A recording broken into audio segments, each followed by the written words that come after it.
We are outside. Nipo na hizi apartment mpya kali sana, zinapangishwa, ni maeneo ya Makumbusho basi stendi.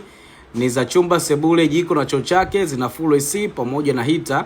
Kwenye compound ziko nyumba 4 na tunapangisha kwa option mbili. Option ya kwanza kwa wale watu wa Airbnb, tunazipangisha nyumba zote zikiwa fully furnished, yani tunakabidhi nyumba ikiwa na kila kitu ndani, ambapo kwa mwezi kwa nyumba zote jumla ni milioni 7 na maongezi yapo. Lakini option ya pili tunazipangisha kwa wale watu wa kuishi kawaida, yani unfurnished, ambapo kila nyumba kwa mwezi ni milioni 1 na malipo zote ni kuanzia miezi 6.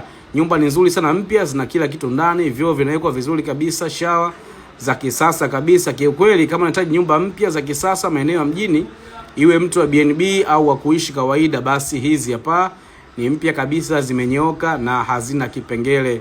Vibaki tu vitu vichache vya kumalizia, lakini 99.999% nyumba imekamilika. Nipigie simu chapu uje site ukague nyumba tumalize biashara. Nyumba imenyooka sana na haina kipengele. Labda kipengele ukilete wewe tajiri yangu. Karibuni sana.